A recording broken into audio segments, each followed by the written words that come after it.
الحمد لله رب العالمين والصلاة والسلام على سيد المرسلين وعلى آله وأصحابه أجمعين، أما بعد فقد قال الله تبارك وتعالى في كلامه المجيد والفرقان الحميد: قل إن كان آباؤكم وأبناؤكم وإخوانكم وأزواجكم وعشيرتكم وأموال اقترفتموها وتجارة تخشون كسادها ومساكن ترضونها أحب إليكم من الله ورسوله وجهاد في سبيله فتربصوا حتى يأتي الله بأمره والله لا يهدي القوم الفاسقين.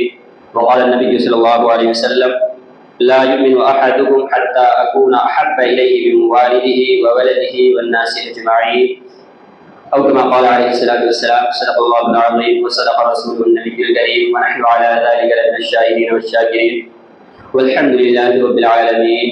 رب اشرح لي صدري ويسر لي امری واحلل عقدة من لسانی یفقهوا قولی. اللہ کے رسول صلی اللہ علیہ وسلم کا مقام و مرتبہ ساری کائنات میں اللہ کے بعد سب سے اونچا اور سب سے بلند ہے، یہی ہمارا ایمان ہے. سید الانبیاء والمرسلین، امام الانبیاء والمرسلین اور خاتم النبیین ہمارے پیارے نبی محمد عربی صلی اللہ علیہ وسلم ہیں. اللہ تعالیٰ نے اس امت کو، امت محمدیہ کو جو نبی عطا کیا ہے، وہ نبیوں میں بھی سب سے اعلیٰ اور افضل، سب کے سردار، اور اماموں میں بھی سب سے اعلیٰ اور افضل نبی و رسول ہے. اللہ تعالیٰ نے بہت چند ایسی نعمتیں اور بہت چند ایسے احسانات ہیں کہ جس کا امت پر احسان جتلایا ہے.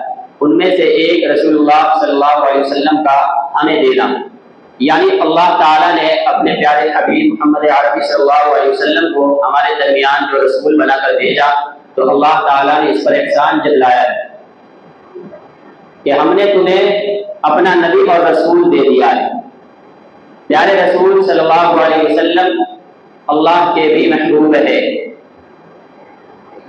اپنا محبوب کوئی کسی کو دیتا ہے کیا؟ محبوب کے اندر شرکت کسی کو پسند نہیں، لیکن اللہ تعالیٰ نے ہماری بہتری کے لیے، ہماری کامیابی کے لیے، ہماری اچھائی کے لیے اپنا پیارا حبیب محمد رسول اللہ بھی ہمیں دے دیا. تو جب اللہ نے اتنی بڑی اور اتنی قیمتی چیز ہمیں دیا ہے، تو ہمارے ذمے بھی کچھ حقوق اور کچھ ذمہ داریاں عائد ہوتی ہے. پیارے رسول صلی اللہ علیہ وسلم کے واسطے سے ہم پر جو ذمہ داریاں آتی ہے، سب سے پہلی چیز ایمان لاؤ. یا ایھا الذین آمنوا آمنوا باللہ ورسولہ والکتاب الذی نزل علی رسولہ. کیا اے ایمان والو، اللہ کے رسول پر ایمان لاؤ، اللہ پر ایمان لاؤ، رسول پر ایمان لاؤ. جو کتاب ان پر نازل ہوئی ان پر بھی ایمان لاؤ، جو کتاب ان سے پہلے نازل ہوئی ان پر بھی ایمان لاؤ. تو اللہ کے رسول صلی اللہ علیہ وسلم سے متعلق امت پر جو ذمہ داریاں آتی ہے، ان میں سب سے پہلی ذمہ داری یہ ہے کہ امت کو چاہیے کہ وہ رسول اللہ کو رسول مانے، اللہ کا بھیجا ہوا نبی مانے. جب تک یہ لا الہ الا اللہ محمد الرسول اللہ نہیں کہہ لیتا، اس کا ایمان کامل و مکمل نہیں، یہ مسلمان شمار نہیں ہوگا، اور آخرت میں نقصان اور خسارے کے علاوہ کچھ اور حاصل نہیں ہوگا. تو یہ سب سے پہلی ذمہ داری اور رسول اللہ کا سب سے پہلا حق اس امت پر ہے. امت کون کون ہے؟ امت تمام انسان، جنات، یہ دونوں مکلف ہے. ان دونوں کو ایمان لانا ضروری ہے. جس نے مان لیا وہ اللہ کے یہاں بچ جائے گا، اور جس نے نہیں مانا وہ اللہ کے یہاں پکڑا جائے گا، جہنم میں بھیج دیا جائے گا. سید الانبیاء والمرسلین پیارے رسول محمد عربی صلی اللہ علیہ وسلم آخری نبی اور رسول ہے. کوئی مانے تو بھلا، نہ مانے تو بھلا. جس نے مان لیا اس نے اپنا بھلا کیا، اور جس نے نہیں مانا وہ اپنا نقصان کرے گا. کوئی اولاد اگر باپ کا انکار کر جائے کہ یہ میرا باپ ہی نہیں ہے، تو اس کے انکار کرنے سے کیا ہوتا ہے؟ کیا وہ باپ نہیں رہے گا؟ وہ باپ ہی رہے گا. تو پیارے رسول محمد عربی صلی اللہ علیہ وسلم کو اللہ تعالیٰ نے تمام انسانیت کے لیے رسول بنا کر بھیجا. وما ارسلناک الا کافۃ للناس، کہ آپ کو تمام انسانوں کے لیے رسول بنا کر بھیجا ہے. وما ارسلناک الا رحمۃ للعالمین، آپ کو تمام عالم کے لیے رحمت بنا کر بھیجا ہے. تو کوئی آپ کو رحمت مانے نہ مانے، کوئی آپ کو رسول مانے نہ مانے، اس کے ماننے نہ ماننے سے کچھ نہیں ہوتا. اگر وہ مان لے گا تو اپنا بھلا کرے گا، آخرت میں دوزخ کے عذاب سے بچ جائے گا، اللہ کی ناراضگی سے بچ جائے گا. اور اگر نہیں مانتا ہے تو دنیا بھی خسارے اور نقصان کے سوا کچھ نہیں ملے گا اور آخرت میں بھی دوزخ ٹھکانا ہوگا۔ تو سب سے پہلی ذمہ داری امت کی یہ تھی۔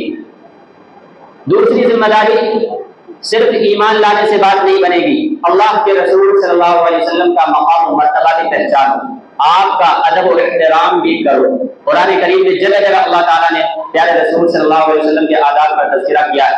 لا تجعلوا دعاء الرسول بینکم کدعاء بعضکم بعضا، کہ تم محمد رسول اللہ کو ایسے نہ پکارو جیسے تم آپس میں ایک دوسرے کو پکارا کرتے ہو۔ اے فلاں ابن فلاں، اس طرح رسول اللہ کو نہیں پکار سکتے۔ رسول اللہ کے آداب کے خلاف ہے کہ تم اس کو ایسے پکارو جیسے اپنے دوست و احباب کو پکارتے ہو، جیسے اپنے ساتھی کو پکارتے ہو، بلکہ عزت و احترام کے ساتھ نام لو۔ سورہ حجرات شروع ہوتے ہی اللہ تعالیٰ نے آپ کے آداب بیان کرنے شروع کیے۔ یا ایھا الذین آمنوا لا تقدموا بین یدی اللہ ورسولہ، اے ایمان والو اللہ اور رسول سے آگے نہ بڑھو، چلنے کا موقع ملے تو بھی، بات کرنے کا موقع ملے تو بھی، یا کسی بھی ایسے معاملے میں جہاں اس بات کا ذرہ برابر بھی شک و شبہ ہو کہ رسول اللہ کی توہین ہو سکتی ہے، رسول اللہ کے ادب کے خلاف ہو سکتا ہے، وہاں تم رسول اللہ سے آگے نہ بڑھو۔ یا ایھا الذین آمنوا لا ترفعوا اصواتکم فوق صوت النبی، اے ایمان والو رسول اللہ کی آواز پر اپنی آواز بلند نہ کرو۔ جب رسول اللہ کی مجلس میں ہو، جب آپ سے گفتگو ہو رہی ہو، جب آپ سے باتیں کر رہے ہو تو تمہاری آواز رسول اللہ کی آواز سے ہلکی ہو، پست ہو، نرم ہو۔ رسول اللہ کی آواز سے تمہاری آواز بڑھ گئی، تمہارے اعمال سارے کے سارے ضائع ہو سکتے ہیں۔ ولا تجهروا له بالقول كجهر بعضكم لبعض ان تحبط اعمالكم، اور رسول اللہ کے سامنے چیخ و چلا کر باتیں نہ کرو۔ تو قرآن کریم نے صاف صاف آپ کے آداب بھی بتلا دیے۔ بہت مختصر میں بتا رہا ہوں کیونکہ ہمارے پاس وقت بھی بہت کم ہوتا ہے۔ تو یہ دوسری ذمہ داری اور دوسرا حقوق جو اللہ تعالیٰ نے امت پر عائد کیا ہے، آپ کا آداب، آپ کے آداب، اور یہ آداب اب بھی ہوں گے جب رسول اللہ کی باتیں کی جائے، جب رسول اللہ کی حدیث سنائی جائے، جب رسول اللہ کی سیرت بیان کی جائے، تو ایسی مجلسوں کے اندر بے ادبی نہ ہو، بد اخلاقی نہ ہو، بے احتیاطی نہ ہو، بڑے ہی سوچ سمجھ کر زبان کھولنا، بڑے ہی سوچ سمجھ کر قدم بڑھانا۔ تیسری چیز، رسول اللہ پر ایمان لے آیا، ادب و احترام کو بھی پہچان لیا، لیکن زندگی کو کامیاب کرنے کے لیے آپ کی پیروی بھی ضروری ہے۔ آپ کی پیروی نہ ہو، آپ کے جو سنت ہے، آپ کے جو طریقے ہیں اس پر عمل نہ کرے تو ہی دنیا آخرت کا نقصان ہے۔ صرف رسول اللہ صلی اللہ علیہ وسلم کی ذات کو اللہ تعالیٰ نے نمونہ بنایا ہے۔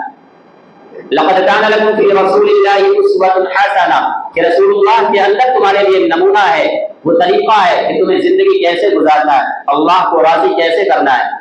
تو رسول اللہ کی پیروی نہ ہو، جس کام کو رسول اللہ نے جس طریقے پر کیا ہے اس طریقے پر اگر ہم نہ کریں تو بھی ناکامی اور نامرادی ہے۔ اس کے متعلق بھی اللہ تعالیٰ نے قرآن کریم میں جگہ جگہ فرمایا، قل ان کنتم تحبون اللہ فاتبعونی یحببکم اللہ ویغفر لکم ذنوبکم واللہ غفور رحیم۔